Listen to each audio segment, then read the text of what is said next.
right, we're back again. I think the streaming service has been possessed, but we're here with Dr. Heidi Klessig, who is a trained anesthesiologist and pain medicine specialist, and we're going to talk about brain death and organ harvesting. If you are watching live, please share this with your friends so more can watch and join. And Dr. Klessig, tell us about the pivotal moment in your career where you started to question brain death and what it's all about. Sure. I came to this very similar to most people. I came into it sort of as a surprise. I wasn't really thinking about brain death that day that I came in for night call as an anesthesiology resident.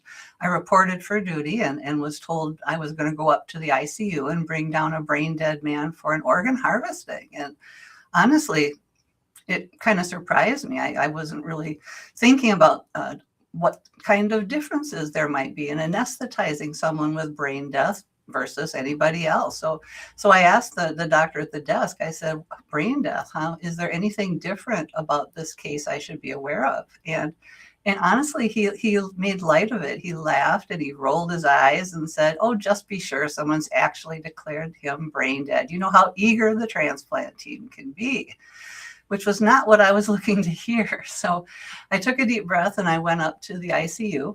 I found my patient. He was a young man. He was about my own age at that time. He had been in a motorcycle accident and had sustained a severe traumatic head injury.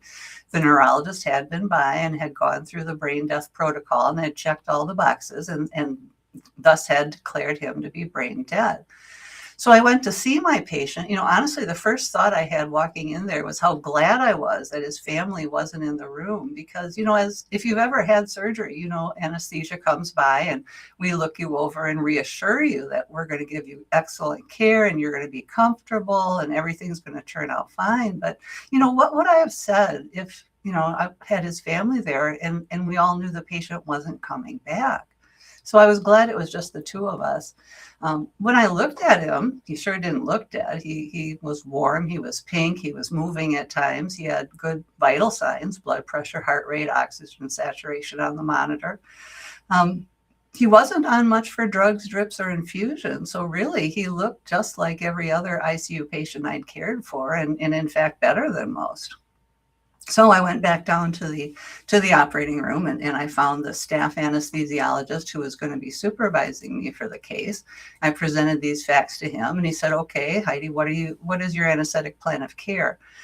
And honestly, Mary, I was so brainwashed at the time. I actually said, I think I'll give the young man a paralyzing agent so he doesn't move during the surgery and annoy the surgeons. You as a surgeon know how annoying that can be, right? Why should a dead man move during surgery? Apparently it didn't really dawn on me. And then I said, I'm going to give him fentanyl as a potent painkiller to prevent any swings in the blood pressure or heart rate that might damage the organs. And so my attending said, okay, that sounds reasonable. Are you going to give him a drug to block consciousness? And I was stunned. I said, why would I do that? Isn't he dead? And, my attending just gave me this long, cool look over his operating room mask. And he said, why don't you give a consciousness blocking drug just in case? And he walked away. That made no sense to me whatsoever. Why should a dead person need a consciousness blocking drug? But, to my regret, despite my doubts, I caved. I did what I was told. I assumed, here I am, I'm the trainee. Everyone else is going along with this. I mean, I've got a surgical team waiting. I've got the OR times all ready to go. Someone, an authority must understand this better than I do, but I just went along with it. And I'm here to tell you that young man responded to surgery just like anybody else. He had the same heart rate and blood pressure responses to the incision, to the bone saws, to the organ manipulation. He required the same types and amounts of anesthesia as anyone else. And frankly, it's my regret over this incident that motivated me then to do more research later in life when I had the opportunity to look at the primary source documents and try to understand where this idea of brain death came from. And what I was stunned to find is that for the last 50 or 60 years, doctors, lawyers, philosophers, scholars have been fiercely debating in the academic literature whether brain death is in fact death. But meanwhile, the public has never been informed of this. The public is given absolutely no type of informed consent process when they're asked to be an organ donor. They show up at the Department of Motor Vehicles, and here's a person with no medical or legal training whatsoever asking them, do you want to be an organ donor? And people, I find people when I talk to them mostly assume that, when I'm an organ donor, I'll be dead in the same sense maybe a pet dog or a pet cat, a dead squirrel on the highway is dead. But that's not the case at all. Organs are very delicate structures. Organs, things like heart, lung, liver, kidneys, are very dependent on a continuous supply of oxygen through the bloodstream and very quickly become unsuitable for transplantation once that stops. So organs really can only come from someone who is still biologically alive. Right. And, we all know absence of pulse is death, right? If you can't find a pulse and the person stops breathing. But what are the subtleties? What is the definition of brain death as it's used now?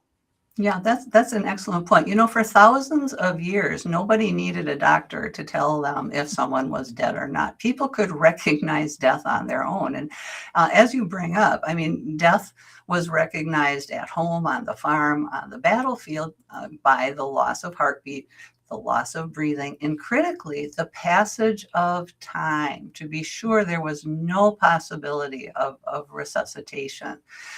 When I speak, I find there are very few pure materialists out there. Most people believe that death at its source is that separation of our body, our physical nature, from our spirit, our soul, or our life principle, our immaterial nature, right? But, we don't have any type of device to be able to detect when an immaterial essence departs. So we are reliant on these physical signs of biological death.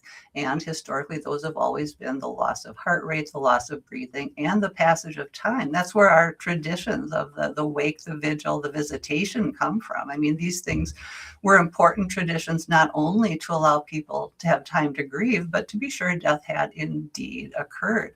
But in 1968, 13 men at Harvard Medical School proposed a new definition of death. Now, why would they do that? It turns out in December of 1967, Dr. Christian Barnard in South Africa performed 2 heart transplant surgeries. And in America, this was something of great interest. So just a few weeks after the turn of the year to 1968, these 13 men met and they decided that it would be a good idea to redefine people in a deep coma as being somehow dead already. And they wrote a landmark article in the Journal of the American Medical Association. It's called A Definition of Irreversible Coma. And, the skids were greased for this. They submitted their paper at the end of June. It was published in August. In this report, the committee interestingly never says that these comatose people are dead in fact. And in the paper, they refer to them as being desperately injured. And they say that these deeply comatose people's lives are a burden to themselves and to others. This paper, moreover, has 0 scientific references. They went on to say our primary purpose is to define irreversible coma as a new criterion for death. But, does changing a definition change reality? Of course it does not. The only rationale the Harvard Ad Hoc Committee gave as to why we should redefine certain types of coma as death were utilitarian. They said that this new definition would free up ICU beds and it would remove the controversy over taking organs from comatose people to put into somebody else. And truly, this ended up being of great utility because this redefinition allows organ procurement to skirt what's known as the dead donor rule by simply, by the stroke of a pen, declaring certain comatose people to be dead already. Now, the dead donor rule is not a law, but it's a moral precept that is almost universally adhered to. It says that people must neither be alive when organs are removed, and neither may they be killed by the process of organ removal. But if I simply redefine you as being dead already, the dead donor rule is met by sleight of hand. Mm-hmm. Well, yeah. So what are how do they distinguish between a temporary coma and an irreversible coma? That's the tricky part. Doctors do not have a crystal ball, and that's where we get so many reports of people who were declared brain dead, then going on to recover and survive. There's only been one neuropathology study of brain death. It wasn't done until after, the Harvard Ad Hoc Committee proposed this new definition. It was done in around 1971 and 2. It is really the only prospective multi-center study of brain death. They took 226 brains of people who were declared brain dead using criteria that are stricter than what we use today. At autopsy, 10 of those brains looked normal, and less than half, only 40%, had diffuse changes of destruction. The principal authors of this paper concluded brain death is a prognosis of possible death, not a diagnosis. And this has continued to be sort of what drives brain death. I don't know when you went to school, but when I went to school, they gave us the idea that these people, because they had a brain injury, they were going to die soon anyway. And because of that, we might as well declare them to be dead already for the sake of organ procurement. In fact, this is where our law about brain death comes from. In 1981, a presidential commission was seated, and they decided that brain death could be death because back then they believed in 1981 that once the brain stopped working, biological death would very quickly occur. Now, again, if I say something's going to occur, that means it hasn't happened yet, meaning, again, brain death, their whole argument was based on it being a prognosis of death. But, counterintuitively, this turned out not to be the case. It would seem like if your brain was destroyed, you certainly would die, but it turns out that's not the case. In 1998, Dr. Alan Schumann, who's a pediatric neurologist, he did a literature search, and he found 175 cases of people who had been declared brain dead enough to be offered the opportunity to become organ donors, but for one reason or another were kept alive. And these 175 people went on to continue living after this diagnosis. I mean, fascinatingly, one of them, a 3-year-old boy who had severe meningitis, was able to be cared for at home by his mother with a home ventilator and a feeding tube for 20 years before he eventually died of a heart attack with absolutely no brain. It was fascinating. I mean, I talked to Dr. Paul Byrne, who was involved in this young boy's care. He's known in the literature as TK by his initials. Paul Byrne talked, with this TK's mother, and she said, he's not difficult to care for. He gets a urinary tract infection once in a while. We give him antibiotics. He gets better. But after he did die of a heart attack, after 20 years of home care, she allowed an autopsy to be performed. And fascinatingly, he had no brain whatsoever. His meningitis had caused such severe damage that there was nothing left in his skull but a small, hard, walnut-shaped piece of scar tissue. They couldn't even cut it with a knife for pathology. They had to cut it with a saw. Yet TK continued to live, and this is really the sticking point. Brain death is a prognosis of possible death, but it does not cause death itself. So this led to a reevaluation. Another presidential committee met in 2008, and they agreed. Dr. Schumann's work shows that this brain death is not a prognosis of eventual death in all cases. So they changed the rationale for brain death from biology to sort of a questionable philosophy. They coined a new term. They called it total brain failure. And they said that at an arbitrary level of disability, a person is as good as dead. They didn't give any reason. They said, if you're not responsive and you can't breathe on your own, all right? I mean, really, any level of disability you pick is going to be arbitrary, but that's what they picked. They called it the neurorespiratory standard. And it's not even biologically true. Total brain failure is inaccurate because 20% of people with a clinical diagnosis of brain death still have brain waves on their EEG. And over half have a part of the brain still functioning called the hypothalamus. Now, people will say, oh, the hypothalamus, how important can that be? Well, it's pretty important. I mean, the hypothalamus is responsible for us maintaining our temperature. It's responsible for our salt and water balance, and so that's our blood pressure. It's responsible for sex drive, awareness, and pain. I mean, it's a pretty important part of the brain. And this has become a real sticking point because the way death is legally defined in the US for the neurologic type of death is that there must be the irreversible cessation of all functions of the entire brain for a brain death diagnosis, including the brain stem.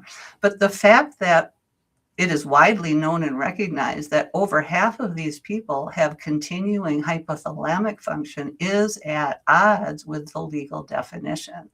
And this has become a real problem because neurologists know that they could be sued because the way they diagnose brain death does not adhere to the law in the US. So you have to have an EEG that's basically flat. You would think so, wouldn't you? In the original criteria that in 1968 were proposed, the Harvard criteria, an EEG was required. Once it was learned that about 1 in 5 people still have brain waves on EEG, the requirement was dropped. Right now, if you look at the newest, the 2023 American Academy of Neurology Brain Death Guideline, they come right out and say an EEG is not recommended because they know some people will have brain waves. So is it purely a clinical diagnosis or prognosis? It is. And it's so interesting, because of this variance between the law and the way doctors diagnose brain death, the American Academy of Neurology solicited the Uniform Law Commission between about 2020 and 2023 to change the legal definition of death in the US. But after years of study, I was an observer to the Uniform Law Commission as they did this. The committee could not come to any consensus. I was watching their meeting as they met in Honolulu, and the lawyers were asking the study committee, now wait, what you're asking us to do is to change the law for doctors who aren't following it? I know. Why don't we have doctors just follow the law? I mean, this did not go over well at all. So in September of 2023, the Uniform Law Commission tabled their work on revising the Uniform Determination of Death Act. But just 3 weeks later, the American Academy of Neurology came out with their new brain death guideline. And if you look at their methods section, they come right out and say, I'll quote it, because of the lack of high quality evidence on the subject, a novel evidence-informed formal consensus process was used. Basically, because they have no high-quality evidence on brain death, they used 3 rounds of anonymous voting to decide on what the clinical criteria for brain death should be. Now, we've been declaring people brain dead for nearly 60 years. Wouldn't you think there'd be some high-quality evidence for it by now? This guideline states that brain death is a clinical or a bedside diagnosis, and that ancillary testing, things like brain blood flow studies, for instance, are only indicated in cases of doubt or inability to perform certain components of the exam. So the 4 pillars of the exam are as follows. The first one is unresponsiveness. Now, as doctors, we have no idea whether you're inwardly aware. We don't have a way to measure that. We can only test whether you are willing and able to respond, which is not the same thing. There have been cases of people who were inwardly aware but were unable to respond. I talked to one brain death survivor. Her name's Jenny He Man, and she was declared brain dead after a doctor gave her a medication that interacted very adversely with her epilepsy medicine, throwing her into intractable seizures. And she remembers lying in an ICU bed on a ventilator, hearing the pat, pat, pat of the medical team's feet coming in. And she said, I heard my doctor say, this is a sad case, a young woman with 2 small children at home. And except for her dead brain, the rest of her is in excellent shape. But her husband is being so unreasonable and won't make her an organ donor. So many people could be helped by her organs if he wasn't being so unreasonable. And Jenny said, there was nothing I could do. I just had to listen to it. And she said, it was as if I'd lost the ability to find the connections about how did I used to move? How did I used to speak? How did I used to breathe? And she attributes her recovery to the efforts of an excellent nurse. She said, a lot of the nurses just treated me as like I was less than human. They'd ask me, hey, come help me move this thing, is what they'd say. But this good nurse said, Jenny, I know you're in there. I know that you can hear me. You need to try to take a breath. And Jenny said, I just searched for those connections. How do I take a breath? And then suddenly it clicked. And she was able to take a breath. She was able to get weaned off the ventilator. She made a full recovery. She, in fact, went back to school and became a nurse herself so as to be able to help people the way that nurse helped her. So again, unresponsiveness is not a good enough measure of whether someone is inwardly aware.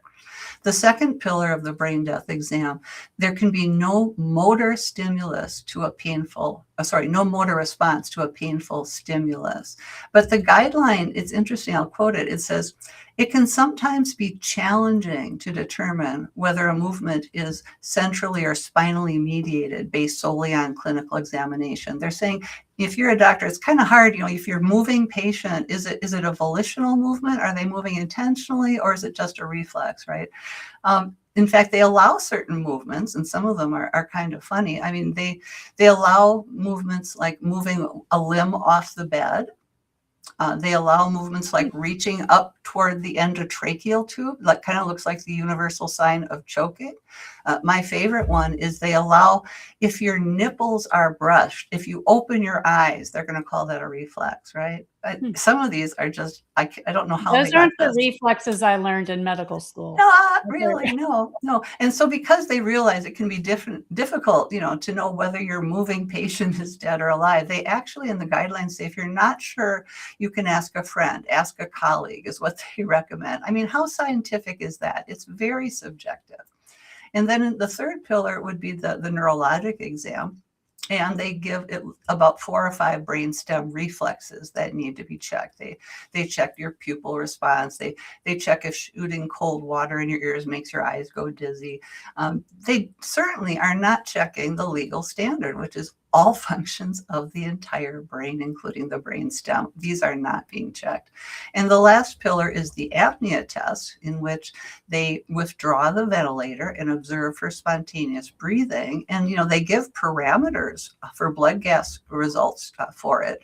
But if you read the guideline, they say selection of targets for this challenge is arbitrary because they don't have data as to what blood gas levels would prompt breathing if the receptors were functional. So again, this is not science. This is very subjective. Interestingly, I have a quote from Dr. Elko Vidics. He's a neurocritical care specialist at Mayo Clinic. He was an author of the 1995, 2010, and 2023 American Academy of Neurology Brain Death Guidelines. He was at a conference in 2006, and he stated, the diagnosis of brain death is driven by whether there is a transplantation program or whether there are transplantation surgeons. I do not think brain death examination now in practice would have much, if any, meaning if it were not for the sake of transplantation. Well, and transplants are the #1 revenue source of hospitals that do them.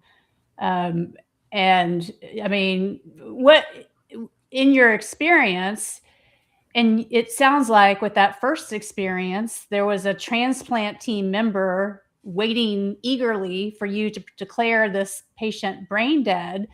I mean, is that sort of the situation that, and how does that work? How do they even know that there's a potential patient that they can, does the nurse call? Does the doctor have to make that call? Does the family make the call? How does that work?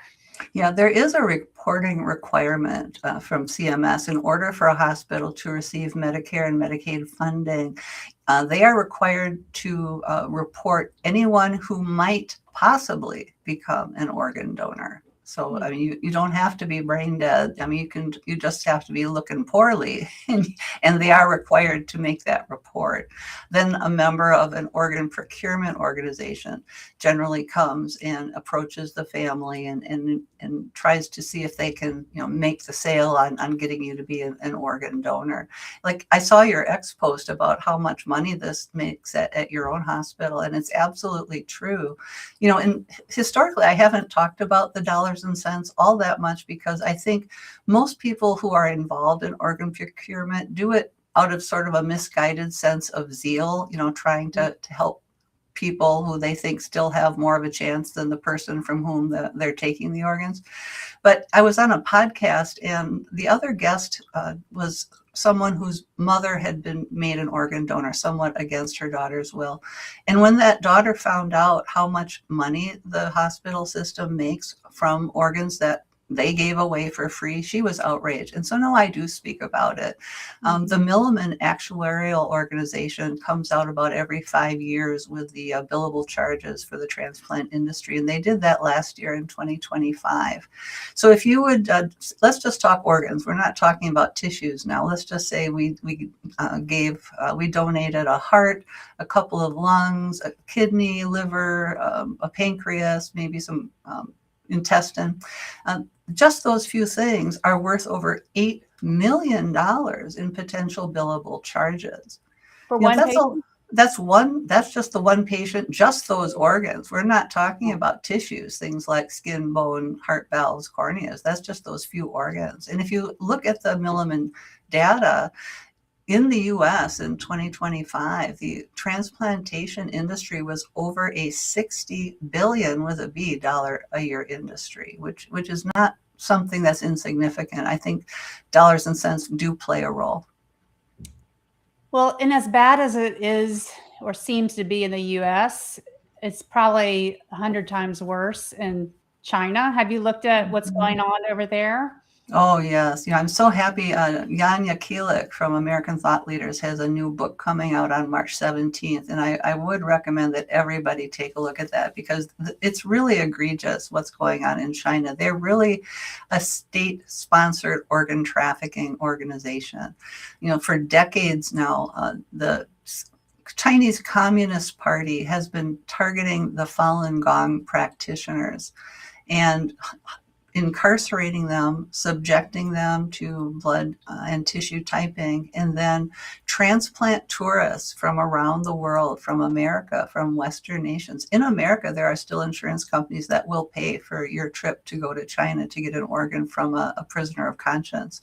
And when all the recipients show up, then they take that prisoner, and execute that person via the removal of organs that are then put into all the transplant tourists, which is really unconscionable. And because of the great lack of public outcry about this, the CCP has just been expanding this practice. It now affects the Uyghur Muslims, the Tibetans, the house church Christians. I've been seeing videos lately from Chinese parents saying that their children are being subjected to blood testing and health exams at school. And some of the Chinese children have begun going missing so that Chinese parents are keeping their kids home from school.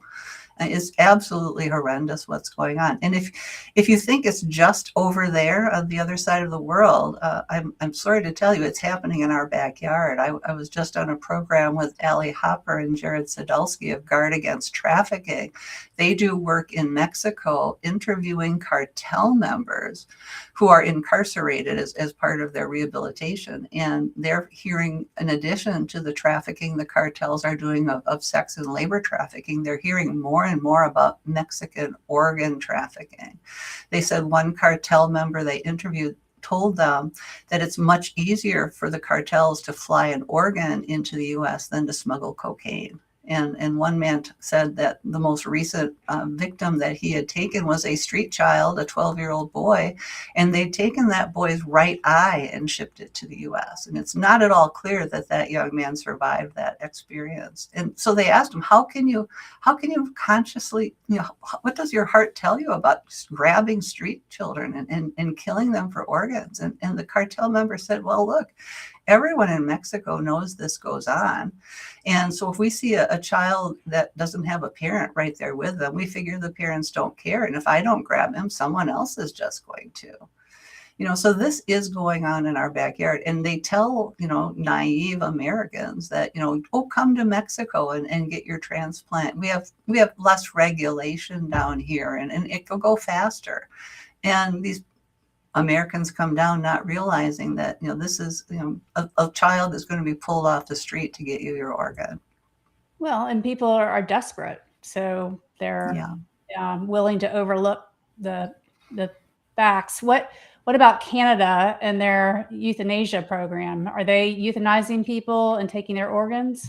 Yes, they are. Canada is the number one euthanasia organ harvesting country in the world. And they're not just giving these organs to Canadians. One euthanasia victim just had his organs shot to the US, where I'm sure we pay better for them, right? It's a win-win for the Canadian government, monetarily speaking. And even in America, you don't have to be brain dead anymore to give an organ. There's some different ways that have been explored to increase the organ supply. The one that is actually really booming right now is called controlled donation after circulatory death. Do you have time for me to talk about that a little? Oh, yeah. Okay. So this actually started in the 1990s. People who are not brain dead, but who have a poor prognosis and are not expected to survive, or people who have simply decided their quality of life is unacceptable, can opt to allow their care and their support to be withdrawn in a way to allow organ donation. Their deaths are sort of planned events, planned to occur at a certain place in time to allow the removal of their organs. These people have to be given a do not resuscitate order, because all of these people could be resuscitated, but a decision has been made not to do so. So again, legally speaking, these people's deaths do not meet the letter of the law under the Uniform Determination of Death Act, which says for a circulatory respiratory definition of death that there must be the irreversible cessation of circulatory and respiratory functions. Again, these people could be resuscitated, so we really can't say that their heart and lung stoppage is irreversible. They've simply, with a do not resuscitate order, decided not to do so. The way this happens is they're taken to the operating room, their ventilator, their medical support is withdrawn, and the patient is monitored until their pulse stops. At this point, doctors observe, depending on where you live, a 2 to 5 minute observation period to be sure that the heart rate doesn't spontaneously resume. In my state, it's 2 minutes. In other states, it's 5 minutes, making your death or life sort of dependent on your geography more so than your biology. And this 2 to 5 minute idea, it's something that I think should make people stop and pay attention, because we all know that people are routinely resuscitated after just 2 to 5 minutes of pulselessness. And if you could still be resuscitated, you were never dead. There's a critical care doctor in Alberta in Canada who's done a literature search, and he's found people who have self-resuscitated with no type of medical intervention at all, up to 10 minutes after cardiac arrest. And some of these made a full recovery. And because of this, many European countries have banned controlled donation after circulatory death. Countries like Finland, Germany, Hungary, Lithuania, and Turkey don't allow this because they see it as being unethical.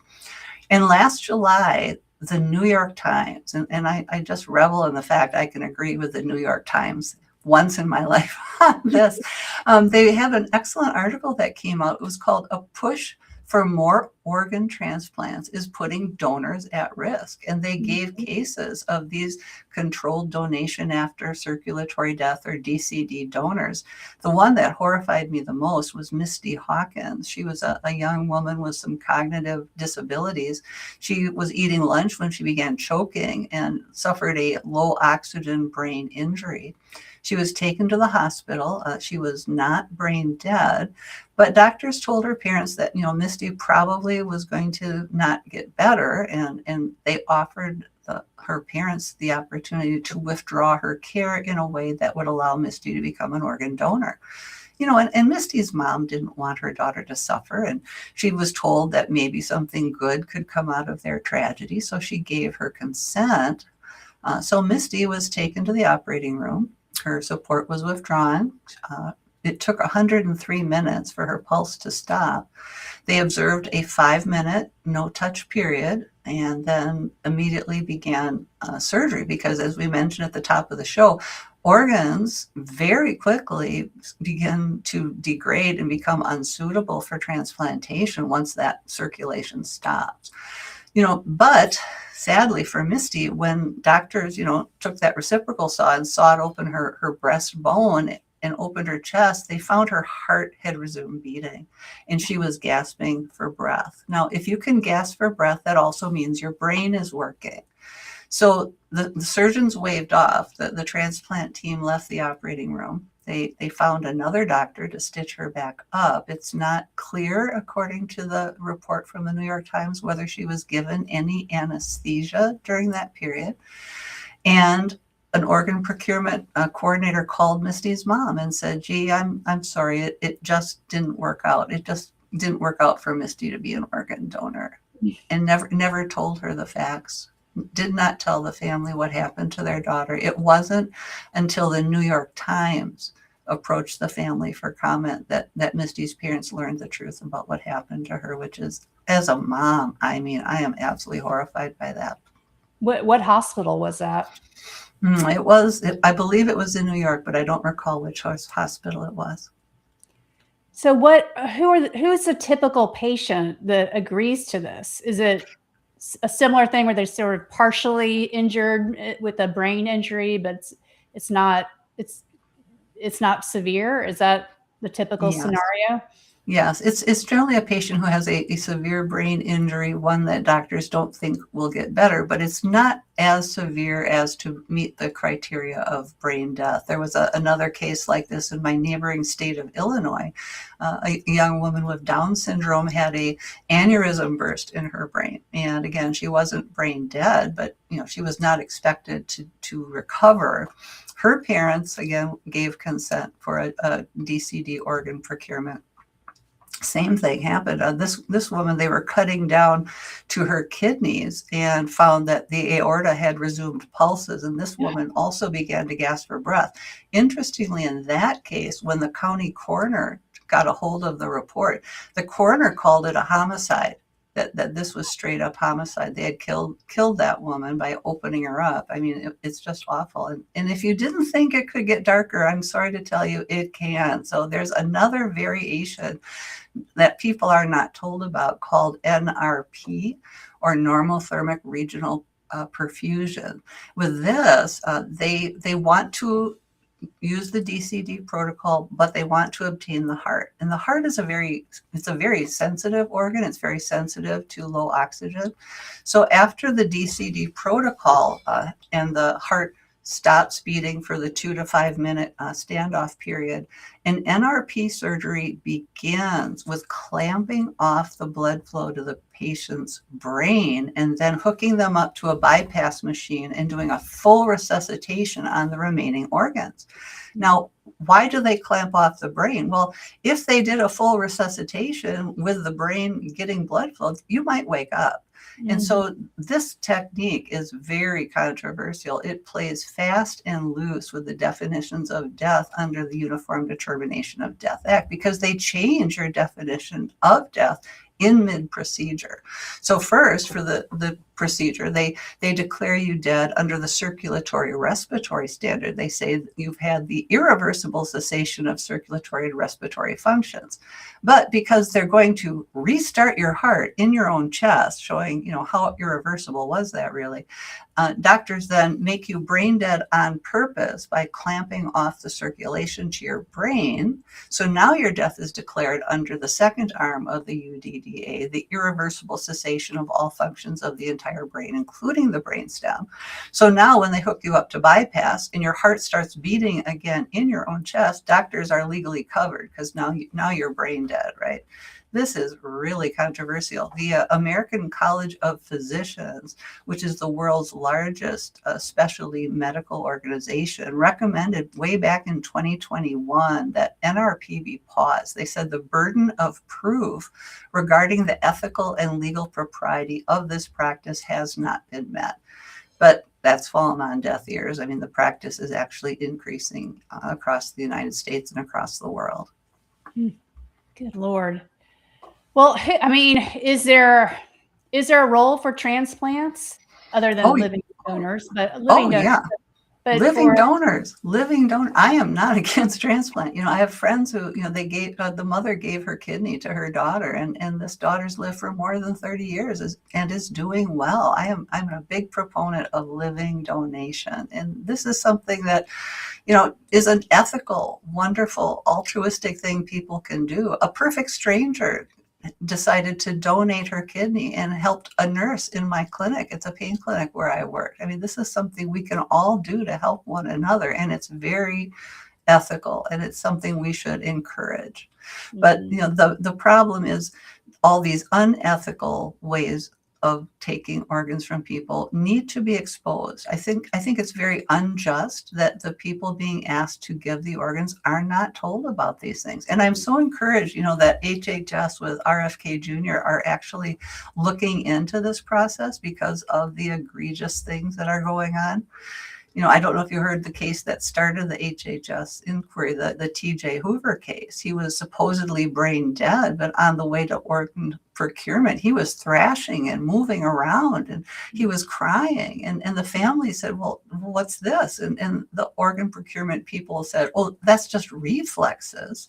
When two surgeons refused to remove Mr. Hoover's organs, reportedly from whistleblowers, the OPO team was told just to find another doctor, which thankfully they weren't able to. Mr. Hoover made a recovery and was able to get so much better that he was able to dance at a family wedding some years later. I mean, these things are absolutely needing to be stopped, and we need to be looking at doing things in an ethical way.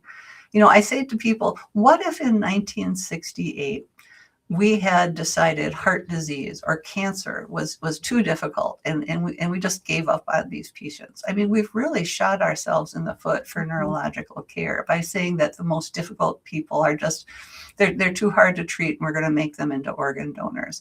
We are 60 years behind where we should be in neurological care for people. We would have a lot more to offer people with all types of neurologic spectrum diseases if we hadn't been writing off the hard cases. What can people do to protect themselves?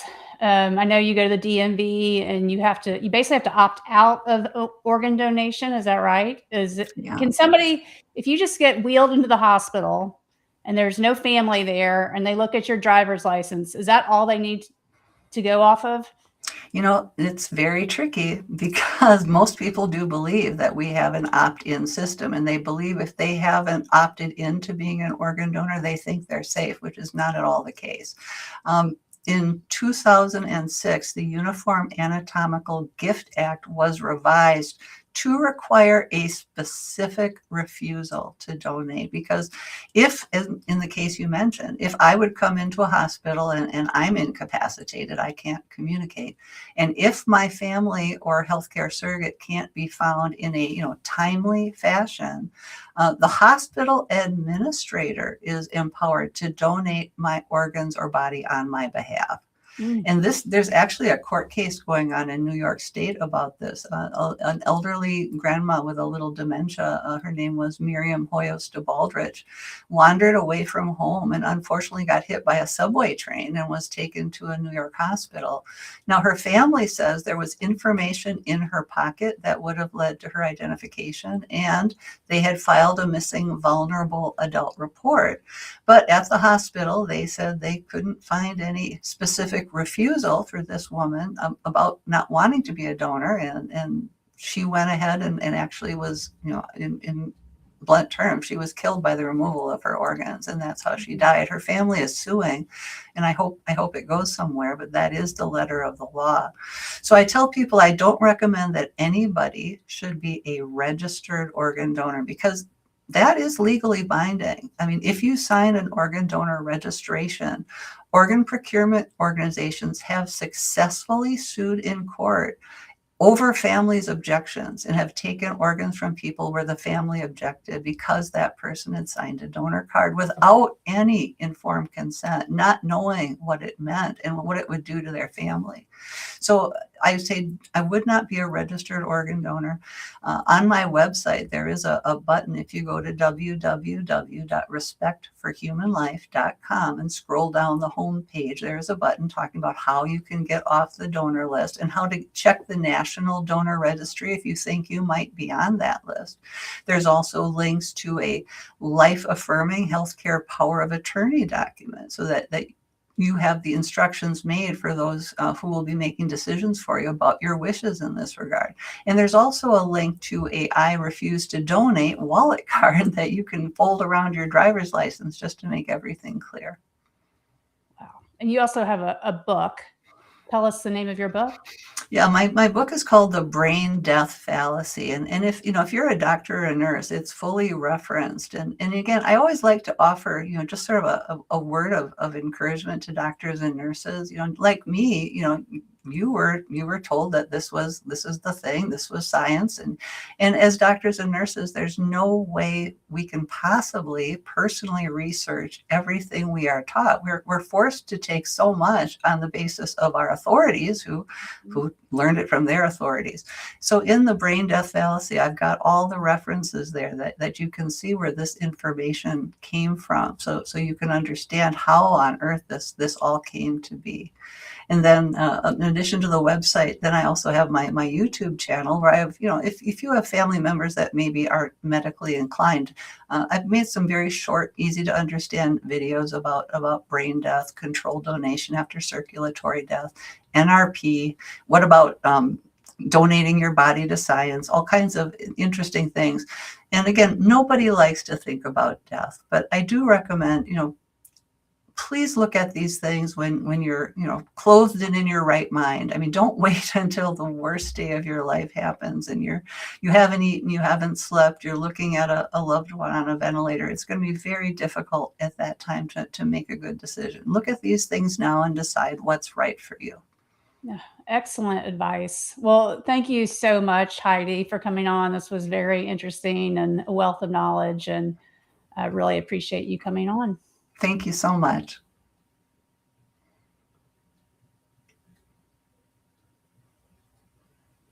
And